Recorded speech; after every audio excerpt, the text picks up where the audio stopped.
Seriously, sometimes I feels that this is not KKR team, it is totally Narayan's team.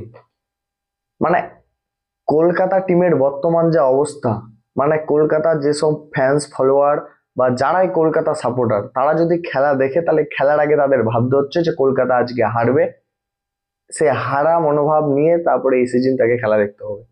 আমি ভাবছিলাম এই সিজনে কোনো আইপিএল এর টপিক নিয়ে কোনো ভিডিও বানাবো না, কিন্তু বর্তমানে যা অবস্থা, কলকাতা ম্যানেজমেন্ট যে মনোভাব নিয়ে তার প্লেয়ারকে নামাচ্ছে, মনে হয় আমি যে কাউকে পাঠিয়ে দিলাম ম্যাচ জিতে যাবো।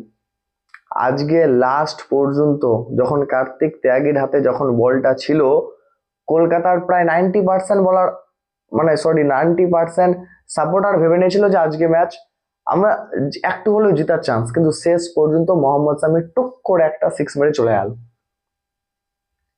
এই টিম নিয়ে ভাই কিভাবে কলকাতার ফ্যান্স ফলোয়াররা কিভাবে টিকে থাকবে, আমি এটাই মানে আমার মাথায় এখনো আসছে না। ওই যে বললাম, মাঝে মাঝে মনে হচ্ছে এটা কলকাতা নয়, এটা নারায়ণ টিম। মানে ব্যাটকে নারায়ণ করবে, বলকে নারায়ণ করবে, ফিল্ডিং কে নারায়ণ করবে, মানে প্রতিটা কিছুতে নারায়ণের ভূমিকা থাকবে, অনস্বীকার্য ভূমিকা যাকে বলা হয়। এভাবে রাসেল ছিল আগে, রাসেল চলে গেছে, জায়গা এখনো পূরণ হয়নি।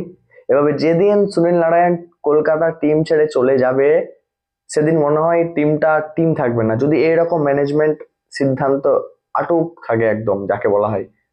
একটা টিম খেলছে ভাই, এত ফ্যান্স ফলোয়ার্স, এত বড় একটা টিম, প্রতিষ্ঠিত টিম, তিনটা কাপ, আর এইরকম ম্যানেজমেন্টের অবস্থা, একটু তো ভাবা উচিত। আরে প্লেয়ার প্রতিনিয়ত একটা পজিশন থাকবে। আজকে মনে হচ্ছে যাকে মন যেদিন তাকে নামিয়ে দিল।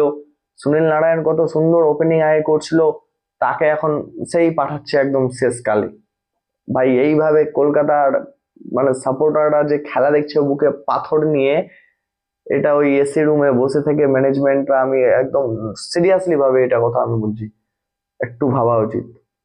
ভাই তা আপনারা ম্যানেজমেন্ট হতে পারে, এত দর্শক এত ফ্যান্স ফলোয়ারদের জন্যই হয়তো এক একটা টিম আজকে তার মানে একটা স্ট্রংলি ভাবে তার পজিশনে দাঁড়িয়ে আছে।